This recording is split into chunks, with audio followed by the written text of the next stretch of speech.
El título de esta sesión, como pueden ver, es Predicando con Precisión, y queremos hablar de cómo estudiar un pasaje con precisión y con cuidado. Y conforme comenzamos con este proceso, tenemos que reconocer que un predicador tiene que comenzar en un lugar en su preparación para su predicación.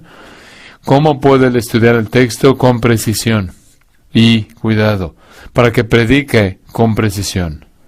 Creo que en primer lugar tenemos que reconocer que tenemos que saturarnos a nosotros mismos con el texto. Tenemos que leer una y otra vez. Tenemos que hacerlos parte de nosotros, parte de nuestro pensamiento, parte de nuestro corazón, parte de nuestra vida misma, porque llegar corriendo a la exposición en el púlpito no hace nada más que producir superficialidad, irrelevancia e hipocresía. Necesitamos vivir el texto, como también entender el texto antes de predicar el texto. Y a menos de que nuestros corazones y mentes estén bien con Dios, no hay una manera posible en la que podemos explicar correctamente el texto de la palabra de Dios. Es muy importante que hagamos eso. Y entonces, conforme pensamos en esto, uno de los grandes conceptos que están involucrados en esto es la oración. Necesitamos prepararnos con oración. Necesitamos predicar habiendo bañado nuestra exposición en oración. Como lo pongo aquí en las notas, la predicación sin la oración es presunción, es presumir que estamos explicando nuestro conocimiento, nuestra sabiduría, nuestro poder. No es nuestro mensaje, es el mensaje de Dios. No es nuestra sabiduría, es su sabiduría. No es nuestro poder, es su poder. Y la manera en la que vamos a prepararnos para eso, tener la actitud correcta, es en oración. Spurgeon escribió en sus discursos a sus estudiantes que sería en vano para mí llenar mi biblioteca u organizar sociedades o planear planes si descuido el cuidarme a mí mismo, mis facultades espirituales y mi vida interna espiritual son mi hacha y mis armas de batalla. Fin de la cita. Entonces tenemos que reconocer eso y hacer eso con las Escrituras, como nos exhorta la palabra de Dios a orar, siempre dándole gracias a Dios, siempre apoyándonos en Él, siguiendo el texto en el Salmo 119, más bien 19:14, que la meditación de mi corazón y los dichos de mi boca sean aceptables delante de ti, oh Jehová, mi fortaleza, mi roca, y literalmente, y mi redentor. O también orar como el salmista en el Salmo 119, abre mis ojos para mirar las maravillas de tu ley. Eso también puede ser traducido como instrucción, como referencia a todo el Antiguo Testamento. Exégesis comienza con el texto. La exégesis comienza con el texto. Y eso es lo principal. Debes predicar el texto, no tus ideas del texto, sino qué es lo que el texto dice. Tenemos que verlo sintácticamente, tenemos que verlo léxicamente, también como literatura. Tenemos que ver su contexto histórico, la sociedad, la cultura, la geografía y sí, también la teología. Tenemos que tener estos contextos en mente conforme procedemos a lo largo del texto. Ahora, recuerda que en la vida diaria de los tiempos bíblicos era muy complicado. Estamos hablando de contextos, trasfondos. Hay varias cosas que tenemos que reconocer que son muy diferentes de nuestra cultura occidental y tenemos que prepararnos para ello, para poder interpretar correctamente el texto. Y recuerda que aún en las Escrituras, debido a que tenemos casi 1600 años de historia en el texto bíblico, vamos a tener que reconocer que de siglo a siglo la vida cambió, la cultura cambió, de idioma a idioma difiere, de grupo de personas a otro grupo de personas. Entonces siempre tenemos que mantener esto en mente conforme interpretamos el texto, recordando el texto, el contexto. Ahora, al ver estos asuntos preliminares, al comenzar la exégesis, debemos preguntarnos a nosotros mismos cómo pueden estos factores afectar el significado, no solo para el escritor, conforme estaba escribiendo el texto de las Escrituras, bajo la superintendencia de la obra del Espíritu de Dios, sino cómo es que nos afecta a nosotros en nuestro entendimiento del texto. Y ese es nuestro gran desafío.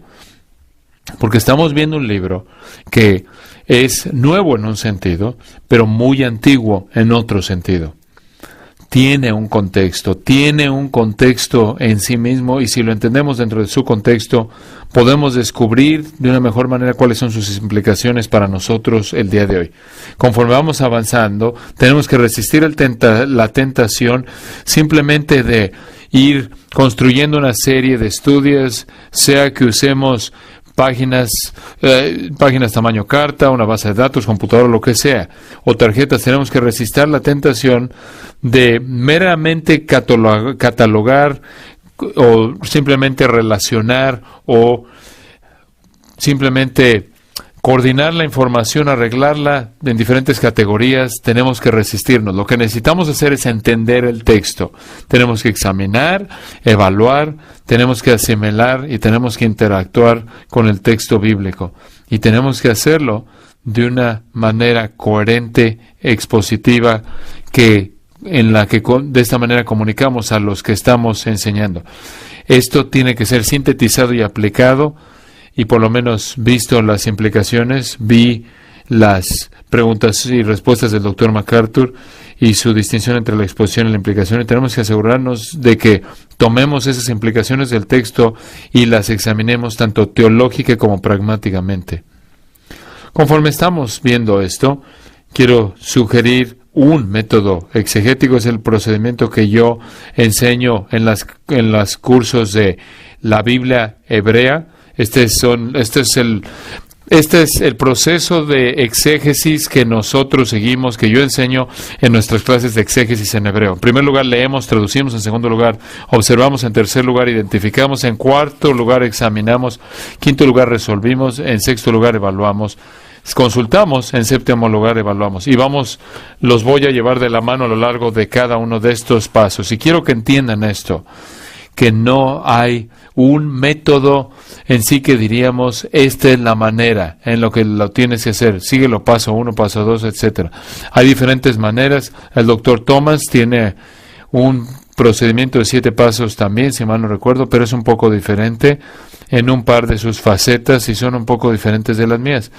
Pero aún estamos trabajando bajo la misma hermenéutica y estamos llegando a las mismas conclusiones. En primer lugar, hablemos de leer y traducir. En otras palabras, cuando llegas al texto para prepararte para predicar, tienes que leer y volver a leer una y otra vez. Tienes que saturarte con el mismo. Y debes hacer más que simplemente leer el texto que estás a punto de predicar, sino leer todo. Si estás, por ejemplo, en Filipenses 3, versículo 10, no solo leas ese texto una y otra vez, sino lee la epístola entera, una y otra vez.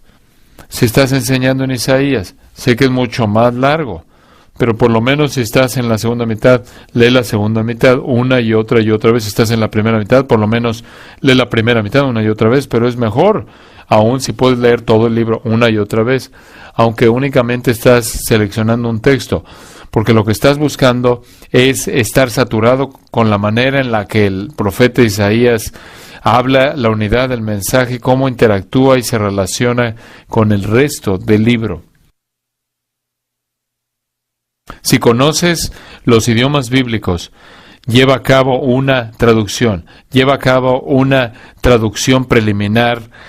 No hay nada mejor que te prepare para lo que ese texto dice y te prepara y te ayuda a reconocer, oye, un momento, mi traducción no lo dice así, ¿qué es lo que está pasando aquí? Y te ayuda también a ver el texto de otra manera y entender realmente lo que está sucediendo, si tenemos preguntas que surgen, y de esta manera buscamos las respuestas a las mismas. Aquí lo que debes hacer es redactar una afirmación en resumen para lo que el pasaje dice. Por ejemplo, voy a usar el Salmo 89 para el ejemplo que tienen aquí. Cuando ustedes descarguen esto de la internet, van a encontrar ahí un apéndice con el Salmo 89 de la versión nueva americana, actualizada y formateado para poesía, para mostrar el paralelismo y para mostrar los diferentes pensamientos que se expresan a lo largo del texto. Y lo que hagas, sea lo que hagas, sea que puedas traducir o no de los originales, usa traducciones literales conforme estudias y usa más de una traducción. Por ejemplo, Reina Valera 60, aquí añadimos Biblia de las Américas para poder ver cómo surgen, cómo reflejan las diferentes traducciones el original. Yo recomiendo cosas como la contraparte de la Biblia de las Américas, Reina Valera 60, por ejemplo, y hay otras versiones en inglés que son excelentes, como la nueva American Standard, y en esencia, este es como tú traducirías, cómo redactarías el contenido. Y lo que haces aquí es describir el texto en lo que quiere decir para el lector original. Debes describirlo con tus propias palabras. En general, el Salmo entero tiene que ver con el tema de un pacto eterno con David, el pacto davídico, pero este es el resumen.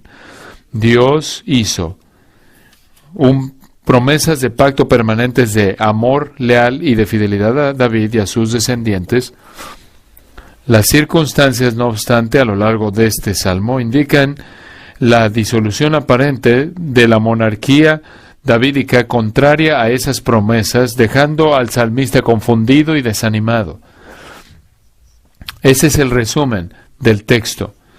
Ese no es tu punto de predicación, esa no es tu proposición, pero tienes que, en cierta manera, debes tener una comprensión elemental del texto para saber qué quiere decir. Tienes que darle, por así decirlo, una mirada a vuelo de pájaro, en términos generales. Pero si no puedes resumir en una o dos frases o dos oraciones de qué trata tu texto, no lo entiendas. Yo he estado estudiando en los últimos 5 años un estudio bíblico de adultos a lo largo de los salmos, y estamos en el Salmo 136 de este domingo en 8, porque uno de ustedes aquí, un pastor de España, va a estar ahí hablando en mi grupo, y queremos oír lo que va a decir de su ministerio ahí en Madrid. Pero de este domingo en 8 voy a estar en el Salmo 136 con el grupo. Estamos casi llegando al final, aunque nos está tomando mucho tiempo. Pero lo que he descubierto es que si voy a estudiar ese texto, y predico mucho de los salmos, es que necesito resumir ese salmo entero, independientemente de la extensión. Tengo que tener la capacidad, tengo que saber de qué está hablando, de qué trata. Y esta es la frase que resume para el Salmo 89, como yo lo redacté. De nuevo, esto no es lo que predicas. Esto solo es para asegurarte de que entiendas cuál era la idea elemental o el concepto elemental. Y regresaremos a esto, lo revisaremos conforme avanzamos, conforme recolectamos más información, para que finalmente se convierta en una afirmación proposicional para la predicación. El segundo paso es observar. En el paso de la observación tienes que hacer todas las preguntas pertinentes. Tienes que preguntar quién, enlistar quiénes son las personas del texto, identificar a los que juegan un papel clave, el qué, las acciones, los objetos, las condiciones. Después pasar a las preguntas adverbiales, qué, cuándo, cuál es el contexto, qué es lo que sucedió, en qué momento se lleva a cabo, dónde sucede. ¿Hay algún trasfondo geográfico? ¿Cómo? Especifica la manera en la que los sujetos están actuando. ¿Por qué? Busca razones. Y estas afirmaciones comienzan con el por qué o pues. Eso nos responde a la pregunta ¿por qué? La responda, en esencia, la razón primordial por la que algo sucede. Y esto, por ejemplo, propósito, busca resultados, ¿para qué? O, por lo tanto, pon atención a los detalles. No todo sé como Sherlock Holmes, eres un detective en el texto. Haz toda pregunta imaginable del texto. No tiene que ser una pregunta inteligente, ¿muy bien? Haz cualquier pregunta que venga a tu mente acerca de ese texto, porque debes excavar ese texto, entenderlo, y debes examinarlo en todo detalle. Algunas de las preguntas más adelante, después de un estudio cuidadoso del texto, te darás cuenta de que quizás fue una pregunta absurda. No sé ni siquiera por qué lo pregunté, pero de todas maneras haz la pregunta, porque nunca sabes cuándo una parte de evidencia se va a convertir en algo que te va a ayudar a abrir el texto entero. Es como investigar una escena del crimen. Vas aquí, por ejemplo, en la carretera número 5 y lo que sucede es que hay un robo. ¿Y qué es lo que hacen los investigadores? Se visten de una manera especial y van ahí investigación forense, si hay un choque, por ejemplo, y recogen toda la evidencia que haya, no importa si fue un papel de hamburguesa de McDonald's de la semana pasada. No importa, porque no saben qué parte de material u objeto va más tarde a ser una clave para resolver. Va a ser la clave para resolver el por qué se llevó a cabo este choque. Entonces debes hacer toda pregunta posible del texto. Debes preguntar quién es el autor. En este caso, por ejemplo, el autor aquí es llamado Etán. Etán es un israelita, y conforme lo estudiamos en el Antiguo Testamento, en Primero de Crónicas, Primero de Reyes, hay 2 hombres llamados ahí Etán. Es posible que era un levita o era un hombre sabio de Judá. De cualquier manera, fue un hombre que era conocido para Dios, un hombre que está involucrado en el servicio a Dios. Y después preguntas ¿por qué? ¿Por qué y cuándo? Bueno, al ver el por qué y cuándo, te das cuenta de que algo ha pasado en Israel, porque más tarde en el Salmo describe cómo el rey ha sido llevado de regreso, no ha podido mantenerse en la batalla, su esplendor ha cesado, su trono ha sido derrotado, su corona está en el polvo, está cubierto de vergüenza. Entonces eso nos dice que ha habido un desastre. Nos dice, si podemos identificar exactamente cuándo lo que está pasando es un momento difícil y el rey está siendo avergonzado. Y por lo tanto tenemos un lamento aquí, lamentando el hecho de su terrible situación, lamentando la derrota, lamentando la vergüenza que él ha sufrido ante los ojos de las naciones. Entonces, ¿esto cuándo pudo ocurrir? Bueno, nos dicen algunos que fue en la división del reino, con el rey, bajo el rey Roboam. Algunos dicen, no, es más como el tiempo de la muerte del rey Josías, cuando fue matado en Megiddo. Otros dicen, no, creo que es al final de la monarquía, cuando Joaquín fue llevado al exilio.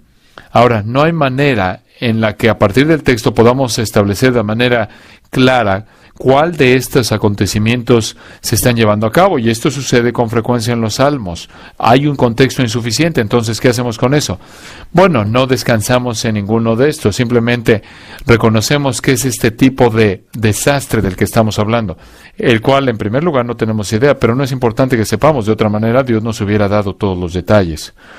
Entonces, para nuestro entendimiento del texto, para predicarlo, no necesitamos resolver cuál de los 3 fue o hasta un cuarto escenario. Simplemente tenemos que entender qué tipo de evento estamos enfrentando y viendo aquí. Y el salmista, ¿de qué está hablando? Entonces, conforme seguimos, comenzamos a tratar a tener un sentido de los pasajes, del tono primordial de los pasajes. Es como el Salmo 88, porque el Salmo 89 termina sin concluir los problemas que causaron que el salmista se lamentara. El tema, conforme lo vemos, no nos da una conclusión, y me gusta lo que se dijo por Marvin Cate en el comentario bíblico Word, conforme termina el Salmo 89 sin conclusión, no resuelve el asunto, no resuelve el problema. El Salmo 88 fue exactamente lo mismo. El Salmo 88 es el salmo más oscuro, más depresivo de los 150 en el Salterio, y este lo sigue. Y estos dos, el 88 y el 89, concluyen el libro 3 de los Salmos. Tienes que decir, oye, ¿pero por qué? Bueno, eso es parte de lo que debes responder conforme estás predicando un salmo como este. Marvin Tate dijo esto: la conclusión tiene sus riesgos. La conclusión puede ser como el sello de una tumba, que significa la aceptación de la muerte, y a la larga, su disonancia puede ser una mejor fuente de fortaleza y consuelo. En otras palabras, el pueblo de Dios a veces deben aprender a vivir con tristeza, vergüenza y dolor, para entender nuestra mortalidad, para entender que nuestra suficiencia está en Dios y solo en Dios, y que nuestra única esperanza está en Dios. y que las respuestas se encuentran en Él, no en nosotros. Y algunas veces tenemos que ser colocados en situaciones así para aprender a confiarlo verdaderamente, no solo dar con nuestra vida, con nuestras bocas decir, oh, confío en Dios, sino más bien entregar nuestra vida entera a confiar en Él. Noten cómo dice, las misericordias de Jehová cantaré perpetuamente, dice el versículo 1, Salmo 89, de generación en generación haré notoria tu fidelidad con mi boca. ¿Y qué está pasando al final? Dice, Señor, ¿hasta cuándo, Jehová, te esconderás para siempre? Versículo 46, arderá tu ira como el fuego. Recuerda cuán breve es mi tiempo. ¿Por qué habrás creado en vano a todo hijo de hombre? ¿Qué hombre vivirá y no verá muerte? ¿Librará su vida del poder del Seol? Señor, ¿dónde están tus antiguas misericordias que juraste a David por tu verdad? Dices, hay una disonancia aquí. Él comienza diciendo que proclama la confiabilidad de Dios, pero al final está cuestionando a Dios. Esta es la transparencia de los salmos.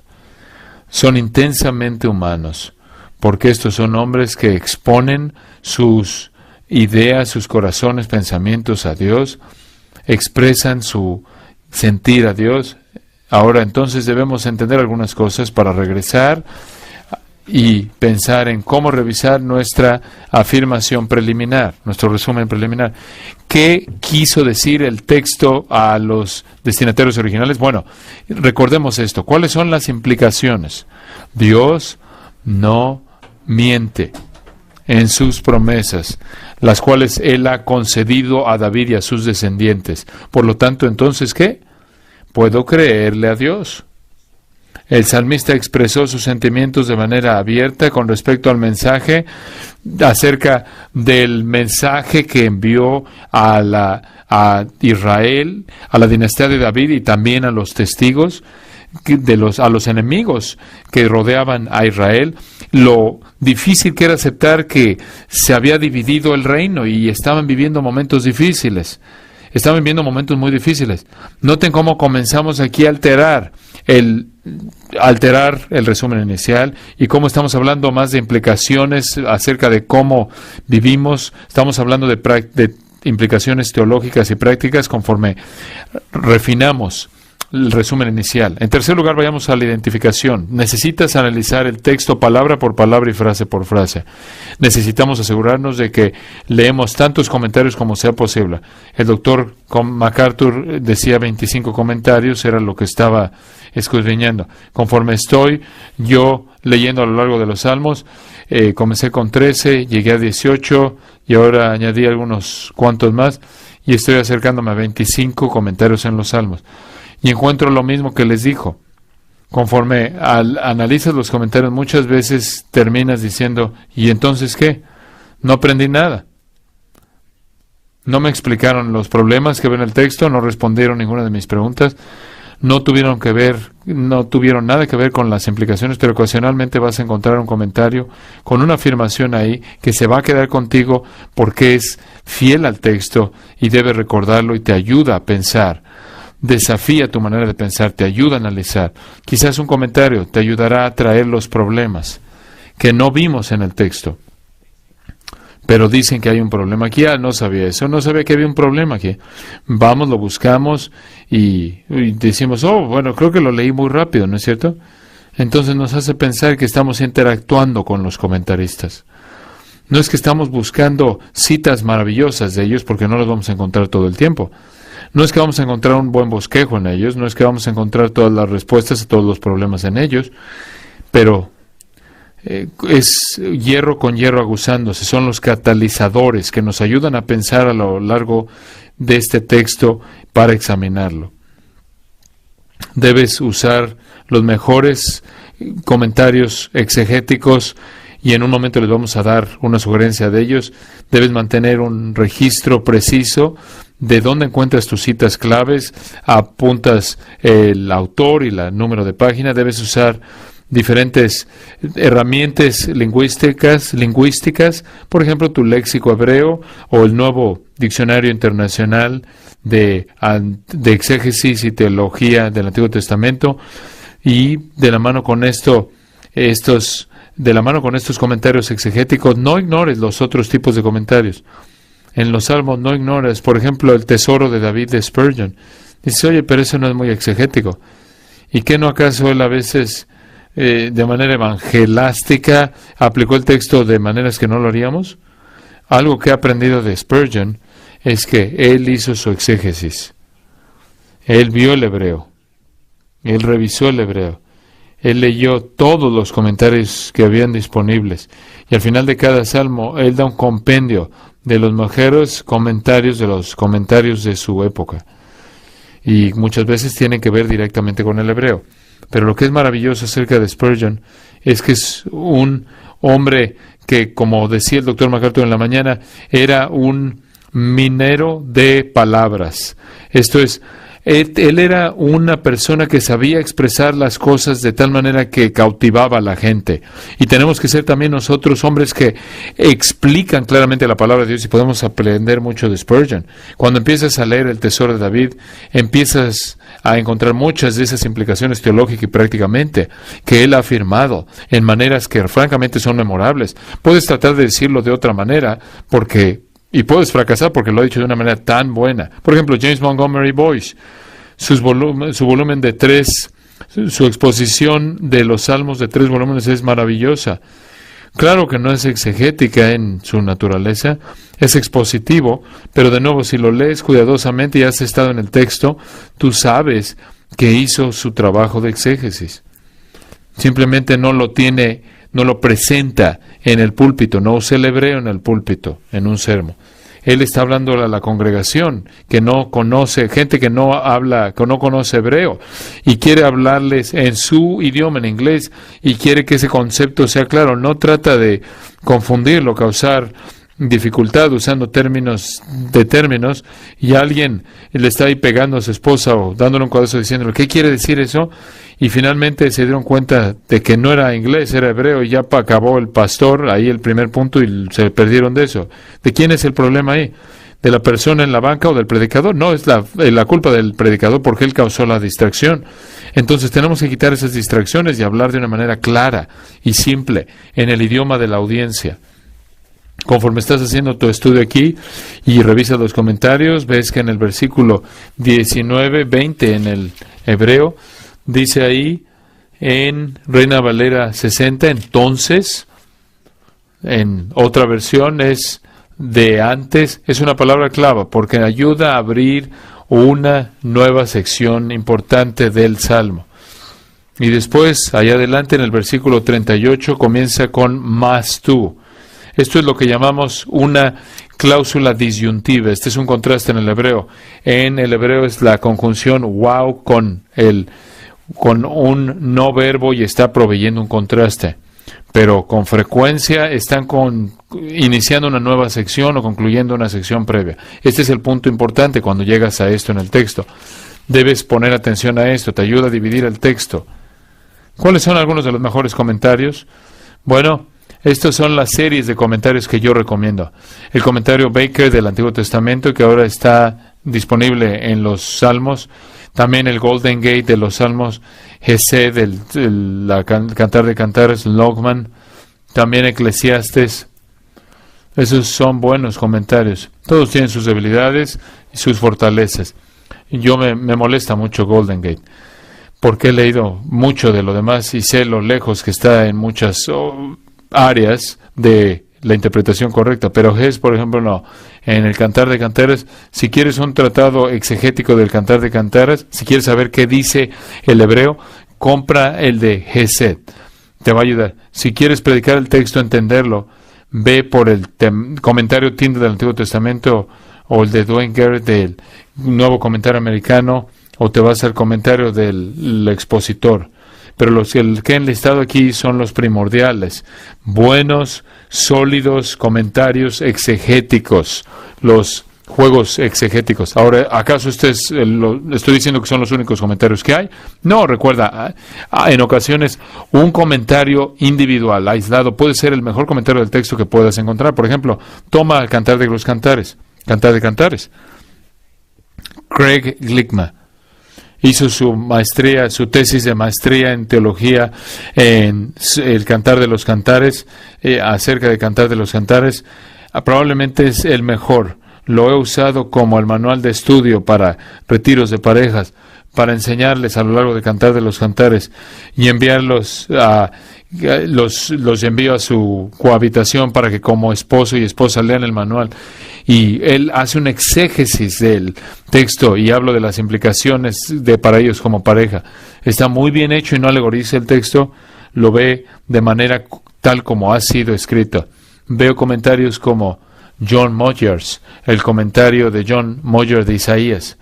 Es publicado por InterVarsity Press. El individual también publicó el volumen en el juego de comentarios de Tyndale del Antiguo Testamento, y su gran beneficio es que él tiene la capacidad de entender la estructura general de Isaías, identificar las secciones, identificar la importancia teológica. Si quieres la exégesis tienes que ir a otro lugar, pero él hace un gran trabajo en términos estructurales. Entonces mantén los ojos abiertos así. También los salmos tienen comentarios individuales, quizás no son parte de un juego de comentarios, pero te pueden ayudar mucho.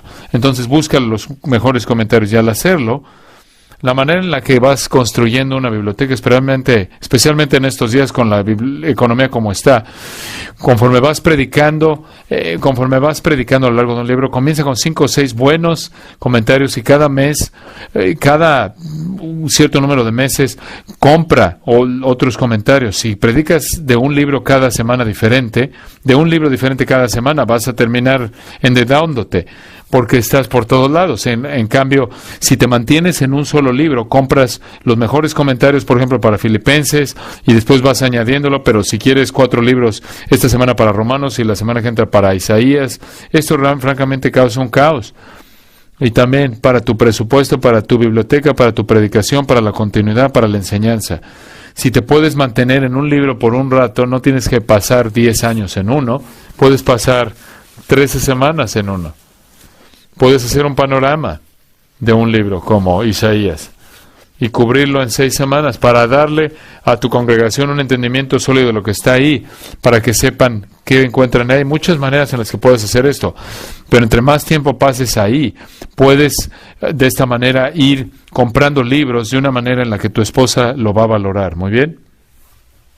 Algo más que queremos hacer conforme estamos examinando el texto o identificando el texto, tenemos que lidiar con la gramática y la sintaxis. Debemos tomar una mirada de cerca a esto. Por ejemplo, vemos el versículo 2 en el inglés ahí. En español habla, por ejemplo, en los cielos mismos afirmarás tu verdad. ¿Por qué los cielos son colocados antes?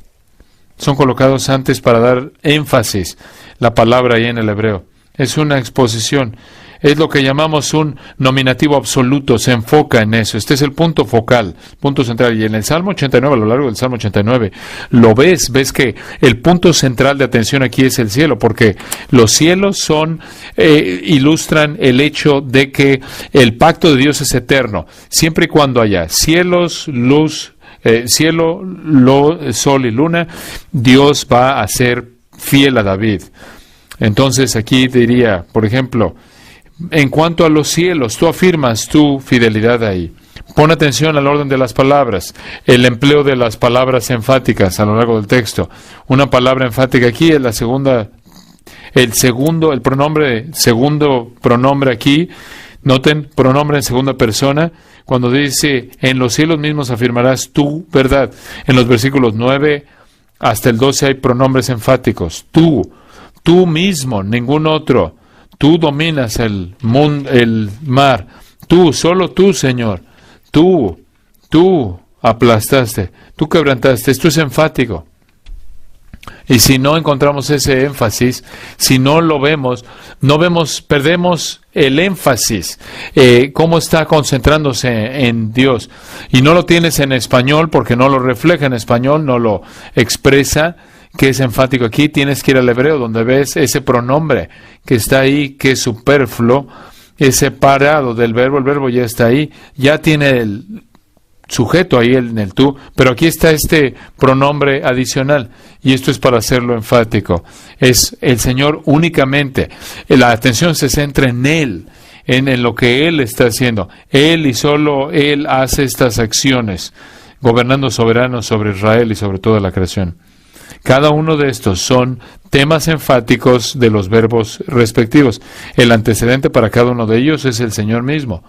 Es el Señor mismo, únicamente el Señor y ningún otro, el que lleva a cabo estas acciones. Después comienzas a preparar, después de que has hecho esto a lo largo del texto, continúas y ahora pasas a hacer un bosquejo. Este no es el bosquejo homilético, este es el bosquejo de tu pasaje, tu bosquejo exegético, y se vería algo así. Por ejemplo, alabanza de pacto, versículos 1 al 18, versículos 19 al 37, promesas de pacto, problemas de pacto, versículos 38 al 51, y la doxología que concluye todo el libro 3 se encuentra ahí en el versículo 52. Y lo tengo aquí subdividido. La primera alabanza de pacto se divide en los versículos 1 al 4, las palabras de preparación para el salmista. Versículos 5 al 18, alabanza. Promesas de pacto se dividen en promesas a David, versículos 19 al 29, y promesas a los descendientes de David, en los versículos 30 al 37.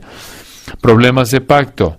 Las quejas del salmista en los versículos 38 al 45, después las preguntas del salmista en los versículos 46 al 51, y después finalmente la doxología.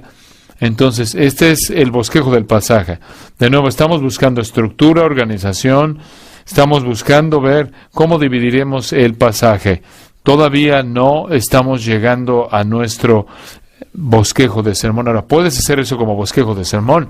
A veces yo uso mi bosquejo de exegético. ¿Por qué hago eso? Porque a veces es más simple para recordarse, porque generalmente son 1 o 2 palabras, y generalmente puedo encontrar aquí una literación. Es fácil recordarlo, es fácil escribirlo, pero realmente lo que estás buscando homiléticamente es algo un poco más complejo en un sentido, una afirmación más larga, una afirmación de proposición que exprese lo que está detrás de eso. Pero tienes que entender la organización antes de que llegues a eso.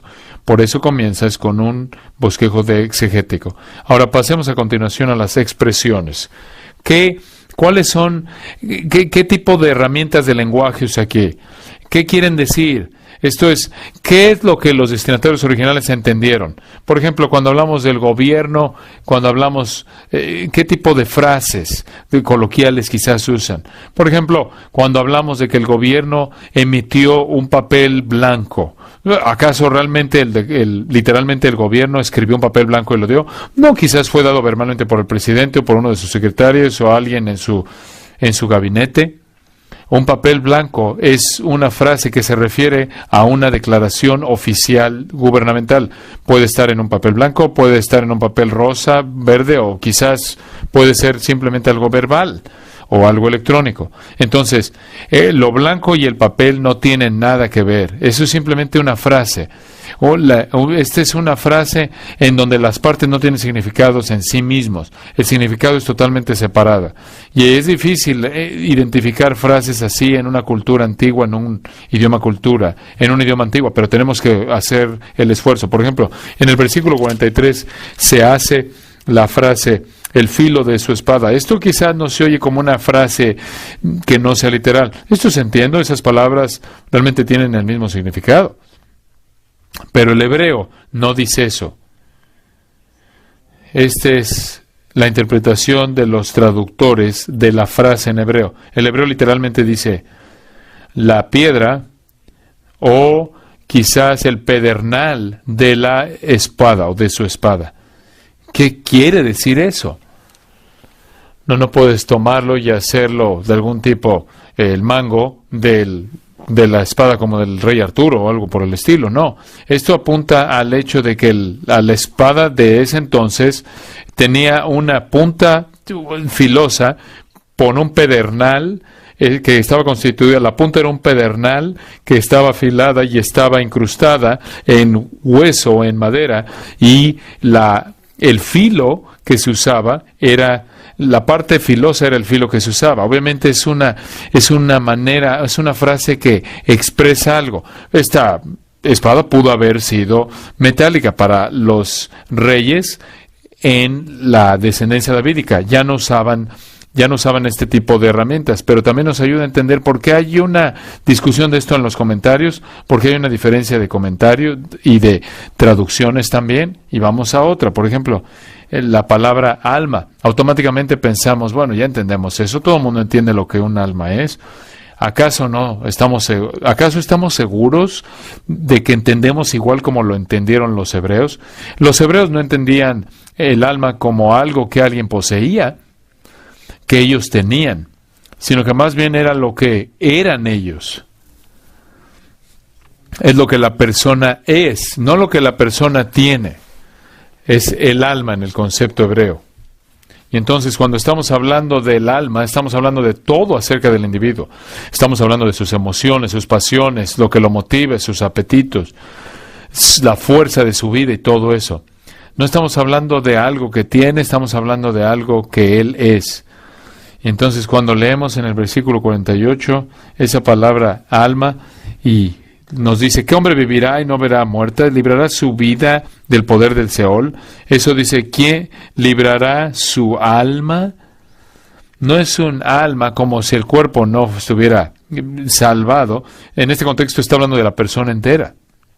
Y entonces la traducción aquí de esa lectura dice, por ejemplo, en una versión dice, sí mismo, se librará a sí mismo, es la persona la que esté involucrada, no una parte de la persona la que esté involucrada. Eso nos va a ayudar a no usar ese texto de una manera evangelástica en lugar de tratarlo de una manera exegética y en su contexto. A continuación preguntamos, ¿cuál es el tipo de literatura que se usa aquí? Por ejemplo, ¿es narrativa o es poesía? ¿Es historia nacional o personal? ¿Es ley? Si es ley de caso o son mandatos directos. Por ejemplo, no matarás. ¿Es profecía o es sabiduría? ¿Es lamento o es alabanza? Ve al Nuevo Testamento. ¿Es una epístola o es un evangelio? ¿Es una parábola o es el libro de Apocalipsis? ¿O es historia? El libro de los Hechos. Tenemos que responder esas preguntas porque nos ayudan a entender de una mejor manera el texto y el tipo de idioma que estamos usando para expresar las verdades que somos expresadas. El Salmo 89 comienza con un himno de alabanza, pero pasa a queja, un lamento de comunidad. Cuando reconocemos esto, podemos ver las dos partes aquí. Vemos la alabanza de Dios y podemos continuar y ver cómo ese idioma es rico en participios por lo que Dios continuamente y de manera característica es. Y después vamos a las quejas y frecuentemente encontramos los verbos finitos y hablamos de las cosas que están pasando o que pasaron, que están creando los problemas para el salmista o para su comunidad. Estamos hablando de la alabanza, ¿es alabanza descriptiva o declarativa? La alabanza descriptiva dice Dios es grande, Dios es bueno. La alabanza declarativa es decir, el Señor me liberó de las manos de mis enemigos. Esa es la alabanza declarativa, esa es pacífica, está anclándola a lo que le pasó a la persona involucrada, no es simplemente una afirmación general. El lamento, ¿qué es eso? Bueno, como un escritor lo dijo, es un volverse a Dios de manera honesta en momentos de tristeza y de decepción, aún en confusión triste.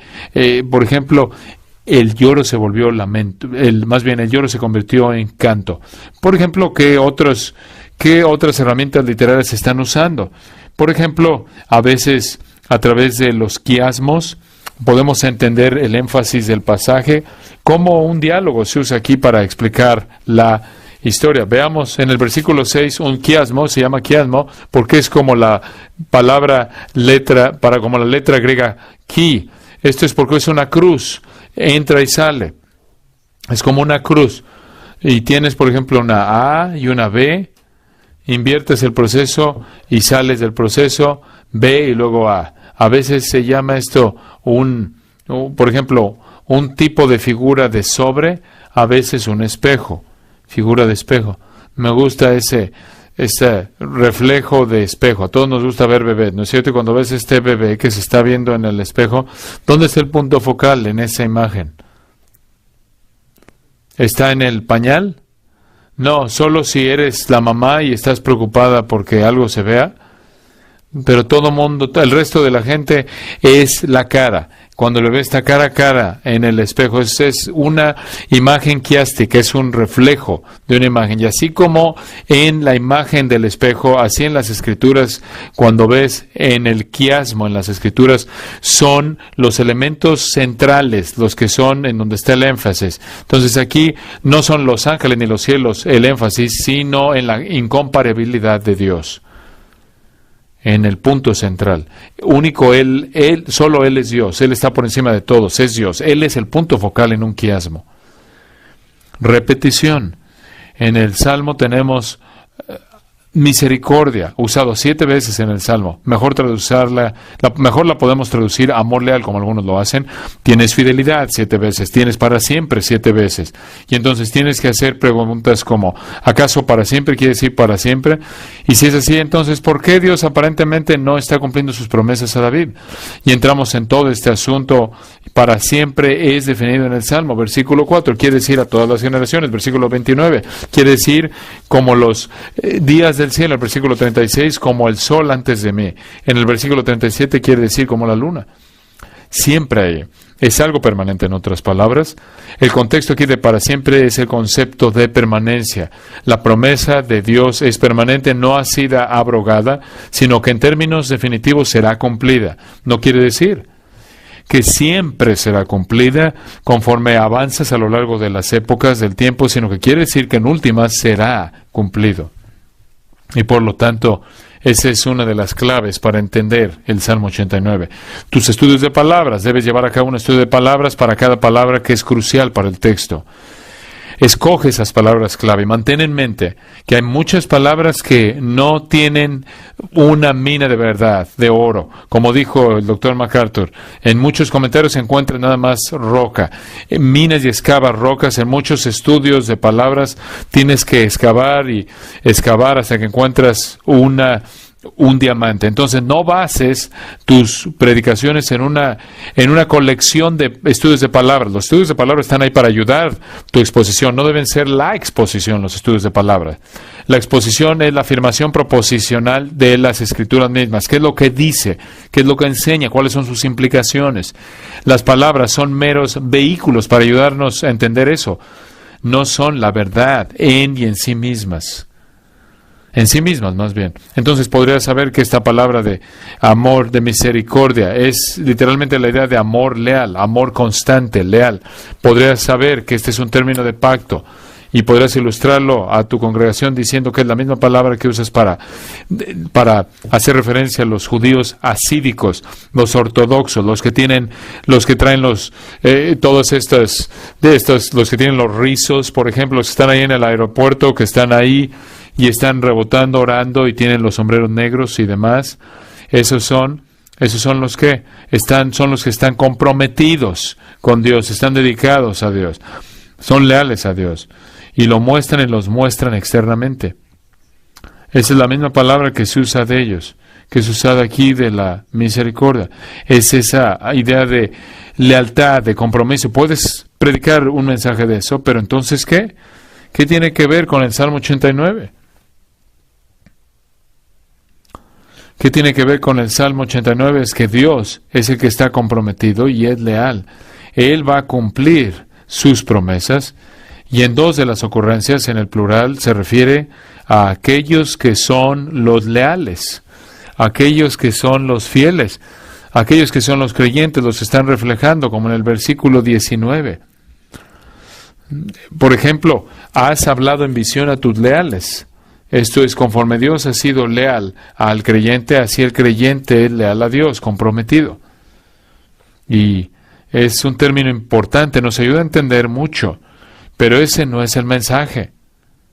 El mensaje en este texto tiene que ver con el contexto entero. El contexto aquí es ¿por qué, Señor, si tú eres fiel, acaso parece que no eres fiel? ¿Por qué es que nuestro rey ha sido derrotado? ¿Por qué es que no hemos visto el cumplimiento de las promesas que le hiciste a David? Ahí está el mensaje. Ahí está el contenido del Salmo, no en esa palabra. Puedes hacer estudios de palabras claves como fidelidad, misericordia para siempre y varias otras palabras que puedes usar aquí. Obviamente son candidatos obvios. Cada vez que predicas un salmón, usa 3 o 4, haz estudios de palabras, guárdalos. La próxima vez que prediques otro mensaje, ignora esas palabras porque ya hiciste 3 o 4, esas que ya hiciste en el pasado. Entonces, conforme vas tú estudiando palabras, haz un estudio de una palabra nada más o 2, y de esta manera vas acumulando estudios de palabras, y de esta manera no gastaste el tiempo, no desperdiciaste el tiempo haciendo un estudio de palabras, de todas las palabras en el texto. Muchas veces la verdad está ahí en una frase. Es más importante ver que la desobediencia, por ejemplo, es pecado. Es más importante que entendamos la verdad de que Dios es amor, de que entender que lo que la palabra amor significa, de dónde viene. La afirmación proposicional es clave.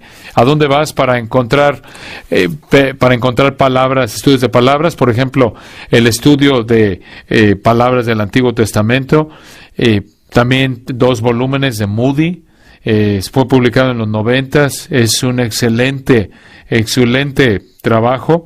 Creo que ya está en un volumen. El nuevo diccionario internacional del Antiguo Testamento, también del Nuevo Testamento, de Colin Brown, el de Kittel, también lo tenemos en español, el de Kittel. Mantengan en mente que ese va a ser más liberal que otros. Entonces, por ejemplo, el de Kittel, el compendio del griego del Nuevo Testamento, publicado por Desafío, ese es bueno. Desafortunadamente, hay pocos buenos libros evangélicos en el Antiguo Testamento. Entonces, bueno, esperamos que haya más en el futuro. Expresa el argumento y el desarrollo del tema en tus propias palabras. Esto es lo que debes hacer. Esto es trabajar en vistas con miras a una afirmación proposicional. Mira aquí, por ejemplo, el Señor fue fiel a las promesas de pacto a David, a pesar de las circunstancias aparentemente contradictorias que enfrentó la dinastía davídica. Ese es el tema. Y nota también, trata acerca de la fidelidad de Dios. Ahora, el siguiente paso es examinar. Y vamos a apurarnos porque quiero dejar algunos minutos al final en caso de que tengan preguntas. Círculos de contexto es lo que primero examinamos. El Salmo 89, el contexto del Salmo 89 es el pacto davídico. Entonces tienes que leer 2 de Samuel 7 y tienes que leer otros pasajes como 1 de Crónicas 17, 2 de Samuel 23, Isaías 55, Jeremías 33. Tenemos que ver los salmos mesiánicos o davídicos, por ejemplo, en las costuras del Salterio, Salmo 1, Salmos 1 al 42, el primer libro, Salmo 72, concluye el libro 2, después Salmo 89, concluye el libro 3, Salmos 73 al 89. ¿Por qué es que estos salmos davídicos clave concluyen los primeros 3 libros de las Escrituras? ¿Y qué cambia cuando pasamos al libro 4? Esto también es interesante para nosotros, es de interés para nosotros, porque conforme vemos aquí el lamento de la aparente desmantelación de la dinastía davídica, el pacto siendo aparentemente violado por Dios, hasta donde puede ver el davídico, y sabemos que es falso, y él sabe que es falso. Él comienza el salmo diciendo, sé que es falso, sabe que sus ojos y su mente lo están engañando porque sabe que Dios es fiel, pero aún así tiene una pregunta por lo que está pasando, y aparentemente es un hombre de edad, porque él dice, soy un hombre de edad, apúrate, haz algo. Y algo que es interesante es que el Salmo 90 comienza el libro 4, es un salmo de Moisés. ¿Y de qué trata? La brevedad de la vida, la fidelidad de Dios.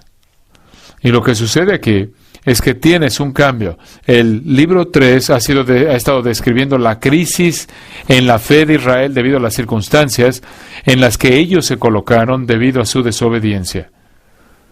El libro 4 les recuerda que sus ojos han estado demasiado fijos en asuntos mundanos, terrenales, y no han estado pensando lo suficiente en asuntos celestiales. No han estado buscando la ciudad celestial que Abraham buscó, sino que han estado buscando un lugar terrenal y buscando soluciones terrenales a problemas terrenales cuando deberán estar en sintonía con Dios para ver qué es lo que tiene para ellos espiritualmente. Entonces el libro 4 cambia el enfoque del rey davídico al rey terrenal, esto es del rey davídico terrenal al rey soberano celestial y su control sobre el hombre. Entonces hay una síntesis, hay un progreso de revelación en el libro de los Salmos, conforme es compilado, que muestra ese tipo de pensamiento y cómo se desarrolla.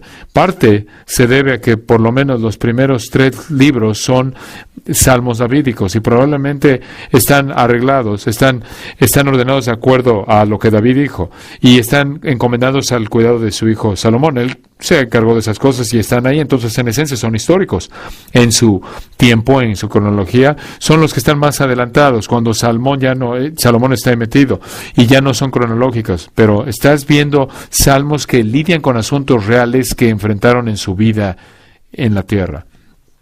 Comparas el Salmo 73, 74 y 78, y 88 más bien, porque tienen este concepto negativo, hablando de cómo los creyentes están luchando con esa aparente incoherencia entre quién es Dios y las dificultades en la vida que ellos pueden ver. La brevedad de la vida es un tema clave, y es uno que ya mencioné para el Salmo 90 también. Conforme atraviesas a lo largo de los salmos, ves un punto geográfico. Por ejemplo, en el versículo 12, ves instrucciones. Conforme ves las instrucciones, parece ser quiástica. Ves el norte, el sur, el monte Tabor que está en el sur. Está al sur de Hermón, el Hermán está en el norte. Aquí hay un quiasmo. ¿Acaso quiere decir que el enfoque está en el centro, en los puntos centrales? Puede ser, pero no podemos saberlo. Y aquí hay un punto importante. No dependas tanto del análisis literario y los quiasmos y los inclusios y todas esas cosas, tanto como en la gramática del texto.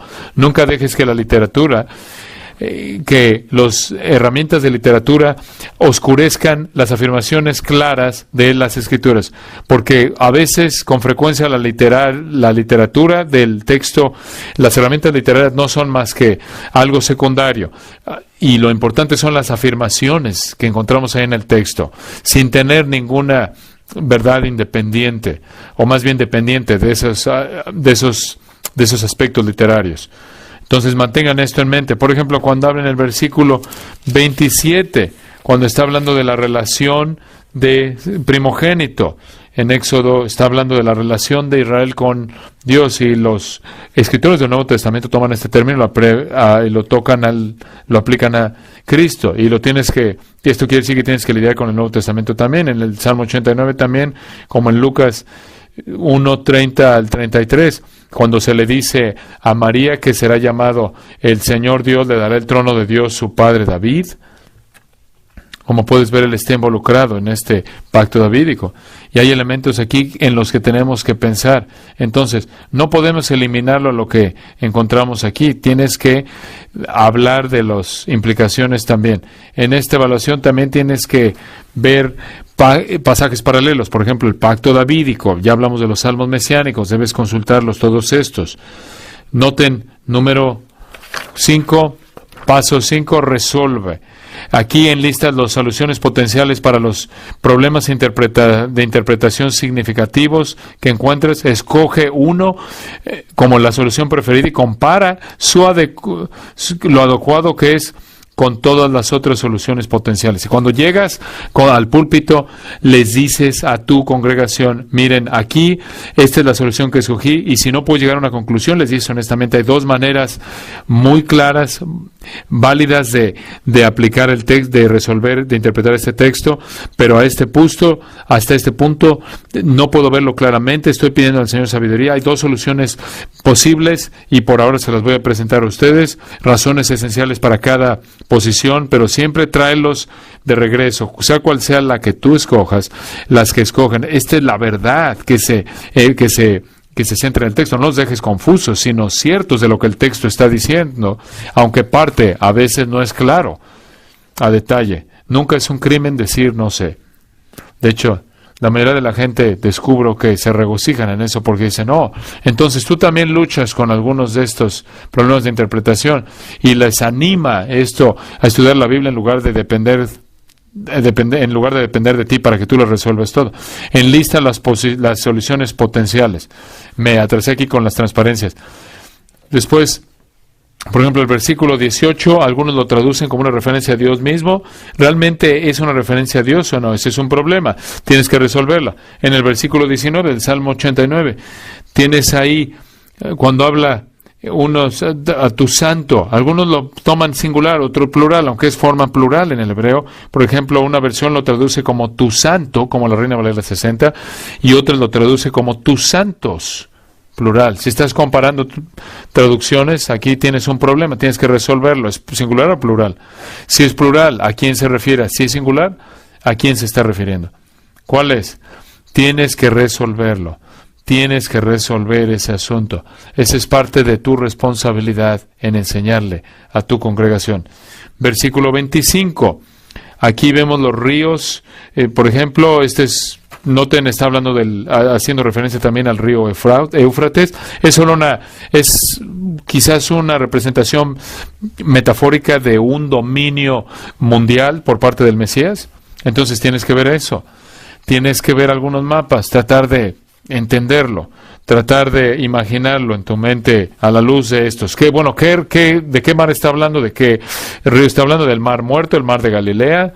¿O es el mar Mediterráneo? ¿O es el Golfo Pérsico? ¿O es el río Nilo, el Éufrates? ¿O el Tigris? ¿O cuál es? Tienes que sacar el texto, ver textos paralelos y resolver el problema. Número 6, consulta. Recuerdan que ya hablamos de esto. Consultas los mejores comentarios. Consulta los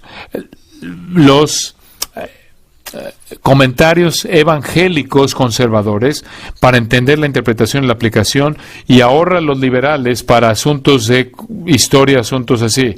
No tienen teología en absoluto, pero desafortunadamente algunas veces son los mejores que lidian con los aspectos del lenguaje en la historia. Y entonces excava, busca las joyas correctas. Puedes encontrar esmeraldas y buscas esmeraldas donde hay esmeraldas, buscas oro donde hay oro. Entonces cada uno de estos los excavas conforme los consultas. Interpretaciones alternativas. ¿Cuáles son los problemas adicionales? Esto es lo que puede ayudarte a revelar. Esto es lo que revelan los comentarios. Por ejemplo, la serie de aplicación del texto te ayudan a aplicar el texto. Algunos de ellos son muy buenos. Por ejemplo, el de Gerald Wilson de los Salmos 1 al 72 está muy bien hecho.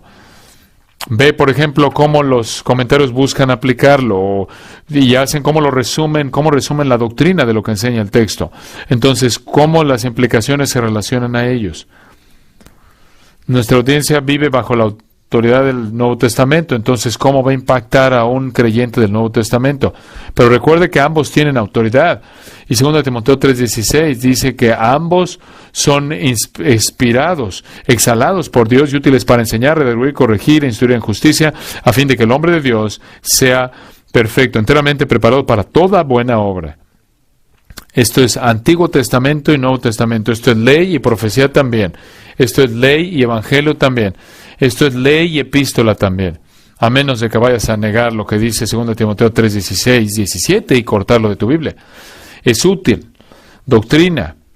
Puedes aprender acerca de Dios y la ley. Es santo, es justo. Puedes aprender acerca del hombre, su pecaminosidad. Puedes aprender acerca de la salvación. Estos son las ABCs. Esto es lo elemental en el Nuevo Testamento. Jesús dice que vamos más allá de eso. Presentas el cimiento, pero construyes sobre el cimiento. Pero sin un cimiento no puedes construir sobre el cimiento. Entonces ese es un cimiento, primero, que tenemos que usar y aprovecharlo y construir sobre el cimiento. Y dices, ya han oído de la santidad de Dios y de nuestra pecaminosidad, pero yo les digo 6 veces en el Sermón del Monte, su justicia tiene que estar por encima de eso. La barra ha sido elevada, el estándar ha sido elevado, pero tienes que entenderle a la gente que odie el adulterio, que reconozcan cómo es un crimen en contra de Dios, que reconocen cómo es un pecado en contra de sus familias. Tienes que entenderles esto a partir de la ley y asegurarse de que entienden lo vil que es el adulterio. Y entonces ese es el cimiento, que es más fácil que ellos lo entiendan, en lugar de ver pornografía y viendo entonces que pornografía es igualmente de malo, por lo que dijo Jesús.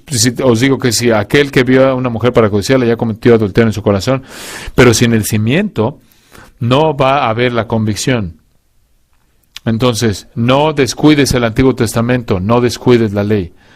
Pablo se lo dijo a Timoteo, alíneate con él, es útil para enseñar, redarguir, confrontar a la gente con su pecado, corregirlos, e instruirlos en justicia, para que sean perfectos, enteramente preparados para toda buena obra.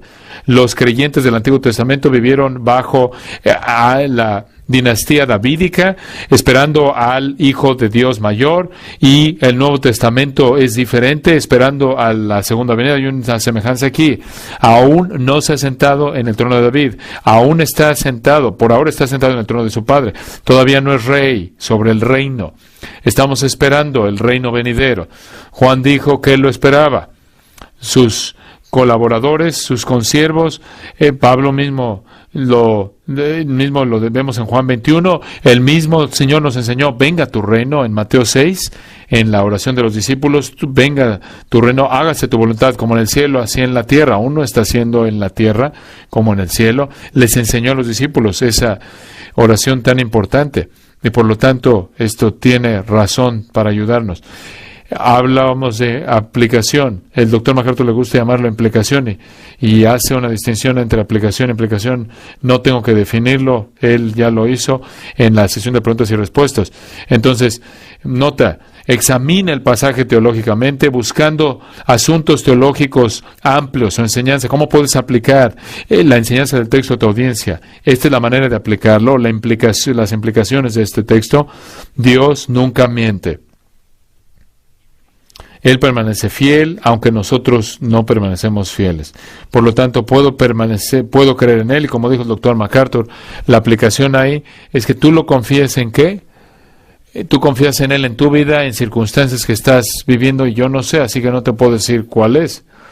Pero tú puedes tomar estas implicaciones y puedes aplicarlo a tu vida. 2 Timoteo 3:13, si nosotros permanecemos infieles, Él permanece fiel, porque Él no puede negarse a sí mismo. Tenemos que esperar al Rey davídico venidero, y oramos, amén, ven Señor Jesús. Alabando, noten, es mejor reconocer el tiempo de Dios en lugar de quejarse por más bien esperar, en lugar de quejarnos por la tardanza de Dios, es mejor esperar al tiempo de Dios. Cada uno sabe por qué se está quejando, y todo mundo tiene que reconocer que es mejor confiar en Dios, todos nosotros, esperar a su tiempo. Tienes que redactar tu proposición homilética. Hay muchas cosas que podríamos ver aquí, hay varias veces, pero conforme redactas tu proposición homilética, lo puse así: debemos aprender a confiar a Dios, confiar en que Dios permanece fiel a su palabra independientemente de las circunstancias que enfrentemos o el sentimiento de abandono que nosotros sentamos. Noten cómo cambió desde el principio. Estuvimos hablando del pasado y cómo el salmista estaba viendo la derrota del rey y la vergüenza y preguntándose qué pasó y si Dios va a guardar sus promesas y demás. Esta es nuestra proposición de predicación, porque este salmo nos enseña una verdad del pasado es igual de genuina y de válida para nuestro presente, para el presente. Punto número uno del bosquejo homilético: debemos alabar a Dios por quién es Él y sus obras. Número 2, tenemos que reconocer el plan de Dios en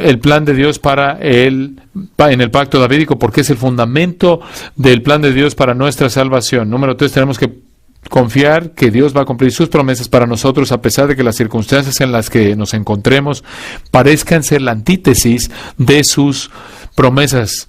Y este es el bosquejo, tengo subpuntos y cada uno es afirmado como una afirmación de proposición. La última ahí, disculpen, aún en medio de pruebas y dudas no resueltas, debemos alabar a Dios y confiar de manera plena en Él. ¿Qué mensaje para nosotros el día de hoy? ¿No es cierto? Y este es el Salmo 89. Pero estamos viviendo en un tiempo crítico en la historia de la nación, como nosotros también en el día de hoy. Y esto es muy aplicable para la predicación. Evalúa cuando regreses, tienes que estar dispuesto a refinar, mantén es posible que lo vuelvas a predicar. Guarda tus notas, reconoce las incertidumbres, ambigüedades, falta de conocimiento y o necesidad de información adicional. Mantén y determina arreglarlo más adelante en otra ocasión. Tienes que estar dispuesto a refinar tus conclusiones y evalúate a ti mismo. Pídele a tu esposa que te hable acerca de tus sermones, que te hable de esto, que te ayude a evaluarte, que te diga dónde te vio débil, dónde te vio fuerte. Ella te conoce. Mi esposa es mi mejor crítica. Y también ve llevando y armando una lista de tus ilustraciones de sermones que sean apropiadas a partir de tu investigación. Este es nuestro trabajo. Esta es nuestra carga. Lleva un expediente de tus estudios, preparaciones de sermones, notas, bosquejos. Nos quedan unos 6 minutos antes de que comience el descanso. Voy a tenerme aquí a ver si hay alguna pregunta. Y en lo que hacen la pregunta, vamos a anunciar que para el próximo seminario no hay traducción. Todo hermano que está usando el servicio de traducción, Ministerio de Traducción, se le invita a asistir al seminario en español que da el pastor Tolopilo en el salón 360 del edificio J, el de 3 pisos, en el segundo piso. Pregunta aquí, ¿por qué debo yo traducir un texto cuando tenemos tan buenas traducciones? La razón por la que traducimos el texto por ti mismo, es porque el texto es más que solo palabras.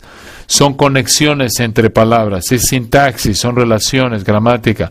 Y necesitas ver todo el texto y verlo en su totalidad. Y aun si no lo puedes hacer por ti mismo, necesitas encontrar un buen comentario que te camina de la mano a lo largo y te lleva de la mano a lo largo de esas relaciones y te ayuda a interpretar. Puedes usar varias relaciones literales, pero siempre va a haber cosas que te vas a perder si no ves el idioma original y verificas la gramática, no solo las palabras. Muy bien, otra pregunta. Entonces repetimos, la siguiente sesión de 3:45 es para si no va a haber traducción aquí en el auditorio, sino que en el edificio J, que es el alto, Salón 360, el pastor Tolopilo va a hablar de enseñando la palabra de Dios con eficacia. No va a haber traducción para las 3:45, sino hasta las 7 de la noche. Buena pregunta. ¿Por qué no usaría yo el bosquejo exegético cuando parece mostrar de una manera tan clara lo que el texto dice? ¿Cuándo será necesario que yo usara el bosquejo homilético en lugar de usar el homilético? ¿No es cierto? Muy bien. La manera en la que yo lo hago es cuando estoy en el texto y estoy trabajando, digamos, con una clase de estudio bíblico, tiendo a apegarme al bosquejo exegético, porque el exegético dice qué es lo que dice el texto. Le estoy tratando de enseñarles cómo hacer la interpretación ellos mismos, cómo aprender a interpretar, cómo estudiar, cómo expresar la proposición del texto por sí mismos. No estoy tratando de darles la comida en la boca con una cuchara, sino que les estoy ayudando a entender, a que entiendan las afirmaciones de proposición. Esto es, a que entiendan cómo hacer eso. Por ejemplo, si vas a mi página de internet, vas a ver todos los bosquejos exegéticos de los salmos. Los tengo ahí en mi página de internet, y esto es porque quiero ayudarles a entender cómo leer los salmos y cómo salir de ahí los extractos. Una de las cosas que hacemos es orar a lo largo de los salmos. Y una de las cosas que les pido es que oren y usen quizás una frase de los salmos y lo usen en su oración. Pero cuando llego al púlpito y estoy frente a una congregación, con frecuencia tengo una audiencia mixta, y tengo varios incrédulos también. Hay muchos creyentes bebés, otros maduros, y no quiero dejar a ninguno fuera. Quiero cubrir todo. Entonces, al hacer esto, tiendo a usar el bosquejo homilético en ese contexto para ayudarles a entender la proposición, ayudarles a ver las implicaciones. Muy bien, ¿eso ayuda? Muy bien. Sí, señor, por aquí.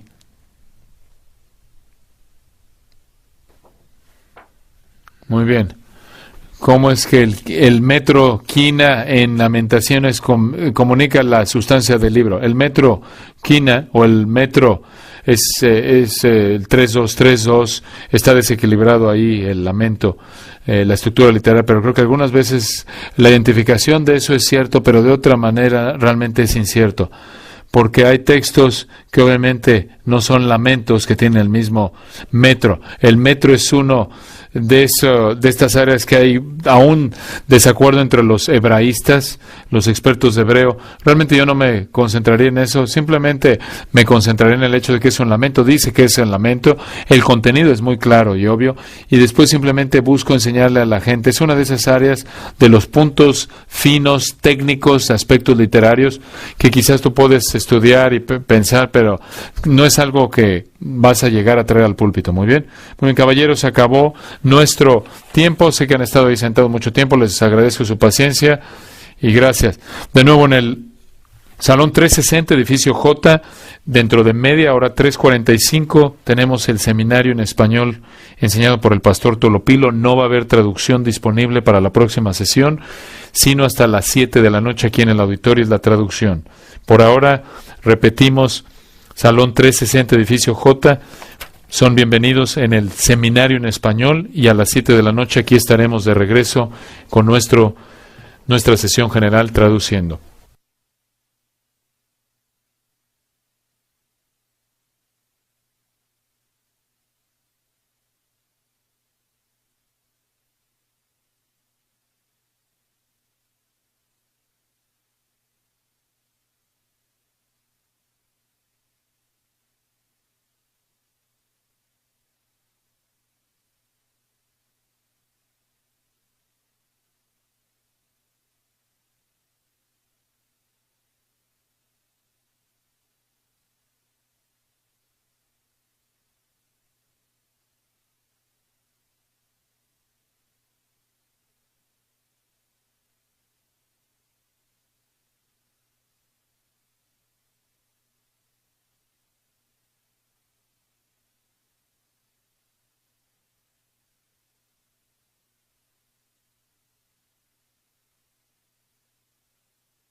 Los voy a llevar de la mano a lo largo de cada uno de estos pasos. Y quiero que entiendan esto, que no hay un método en sí que diríamos, esta es la manera en lo que lo tienes que hacer. Síguelo paso 1, paso 2, etcétera. Hay diferentes maneras. El doctor Thomas tiene un procedimiento de 7 pasos también, si mal no recuerdo, pero es un poco diferente en un par de sus facetas y son un poco diferentes de las mías. Pero aún estamos trabajando bajo la misma hermenéutica y estamos llegando a las mismas conclusiones. En primer lugar, hablemos de leer y traducir. En otras palabras, cuando llegas al texto para prepararte para predicar, tienes que leer y volver a leer una y otra vez. Tienes que saturarte con el mismo. Y debes hacer más que simplemente leer el texto que estás a punto de predicar, sino leer todo. Si estás, por ejemplo, en Filipenses 3, versículo 10, no solo leas ese texto una y otra vez, sino lee la epístola entera, una y otra vez. Si estás enseñando en Isaías, sé que es mucho más largo, pero por lo menos si estás en la segunda mitad, lee la segunda mitad una y otra vez. Si estás en la primera mitad, por lo menos lee la primera mitad una y otra vez, pero es mejor aún si puedes leer todo el libro una y otra vez, aunque únicamente estás seleccionando un texto, porque lo que estás buscando es estar saturado con la manera en la que el profeta Isaías habla, la unidad del mensaje, cómo interactúa y se relaciona con el resto del libro. Tenemos que ver su contexto histórico, la sociedad, la cultura, la geografía y sí, también la teología. Tenemos que tener estos contextos en mente conforme procedemos a lo largo del texto. Ahora, recuerda que en la vida diaria de los tiempos bíblicos era muy complicado. Estamos hablando de contextos, trasfondos. Hay varias cosas que tenemos que reconocer que son muy diferentes de nuestra cultura occidental y tenemos que prepararnos para ello, para poder interpretar correctamente el texto. Y recuerda que aún en las Escrituras, debido a que tenemos casi 1600 años de historia en el texto bíblico, vamos a tener que reconocer que de siglo a siglo la vida cambió, la cultura cambió, de idioma a idioma difiere, de grupo de personas a otro grupo de personas. Entonces siempre tenemos que mantener esto en mente conforme interpretamos el texto, recordando el texto, el contexto. Ahora, al ver estos asuntos preliminares, al comenzar la exégesis, debemos preguntarnos a nosotros mismos cómo pueden estos factores afectar el significado, no solo para el escritor, conforme estaba escribiendo el texto de las Escrituras, bajo la superintendencia de la obra del Espíritu de Dios, sino cómo es que nos afecta a nosotros en nuestro entendimiento del texto. Y ese es nuestro gran desafío. Porque estamos viendo un libro que es nuevo en un sentido, pero muy antiguo en otro sentido. Tiene un contexto en sí mismo, y si lo entendemos dentro de su contexto, podemos descubrir de una mejor manera cuáles son sus implicaciones para nosotros el día de hoy. Conforme vamos avanzando, el título de esta sesión, como pueden ver, es Predicando con Precisión, y queremos hablar de cómo estudiar un pasaje con precisión y con cuidado. Y conforme comenzamos con este proceso, tenemos que reconocer que un predicador tiene que comenzar en un lugar en su preparación para su predicación. ¿Cómo puede él estudiar el texto con precisión y cuidado para que predique con precisión? Creo que en primer lugar tenemos que reconocer que tenemos que saturarnos a nosotros mismos con el texto. Tenemos que leer una y otra vez. Tenemos que hacerlos parte de nosotros, parte de nuestro pensamiento, parte de nuestro corazón, parte de nuestra vida misma, porque llegar corriendo a la exposición en el púlpito no hace nada más que producir superficialidad, irrelevancia e hipocresía. Necesitamos vivir el texto, como también entender el texto antes de predicar el texto. Y a menos de que nuestros corazones y mentes estén bien con Dios, no hay una manera posible en la que podemos explicar correctamente el texto de la palabra de Dios. Es muy importante que hagamos eso. Y entonces, conforme pensamos en esto, uno de los grandes conceptos que están involucrados en esto es la oración. Necesitamos prepararnos con oración. necesitamos predicar habiendo bañado nuestra exposición en oración. Como lo pongo aquí en las notas, la predicación sin la oración es presunción, es presumir que estamos explicando nuestro conocimiento, nuestra sabiduría, nuestro poder. No es nuestro mensaje, es el mensaje de Dios. No es nuestra sabiduría, es su sabiduría. No es nuestro poder, es su poder. Y la manera en la que vamos a prepararnos para eso, tener la actitud correcta, es en oración.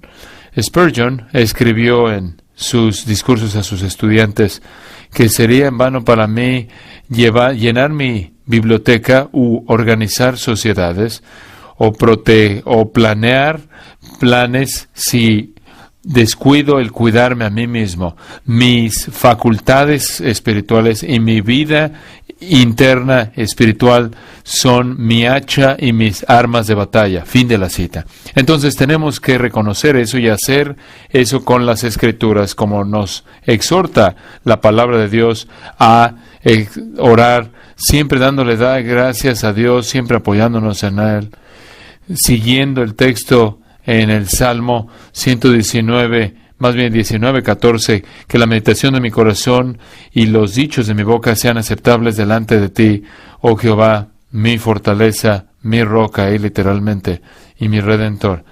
O también orar como el salmista en el Salmo 119, abre mis ojos para mirar las maravillas de tu ley.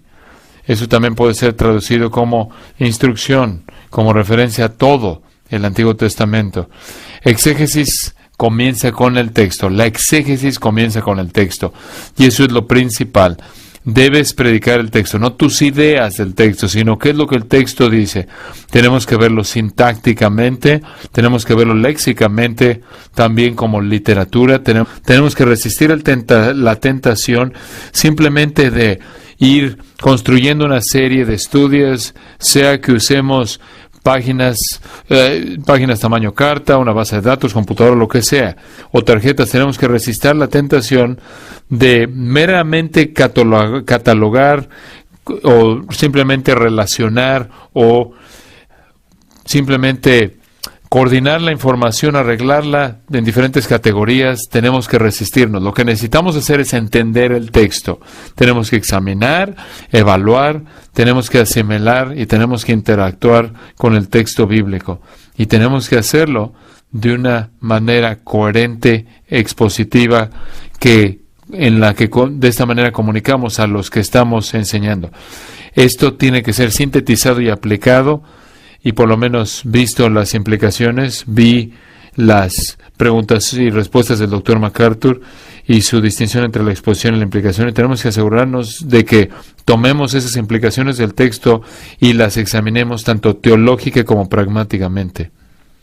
Conforme estamos viendo esto, quiero sugerir un método exegético. Es el procedimiento que yo enseño en los cursos de la Biblia hebrea. Este es el proceso de exégesis que nosotros seguimos, que yo enseño en nuestras clases de exégesis en hebreo. En primer lugar, leemos, traducimos. En segundo lugar, observamos. En tercer lugar, identificamos. En cuarto lugar, examinamos. En quinto lugar, resolvimos. En sexto lugar, evaluamos. Consultamos. En séptimo lugar, evaluamos.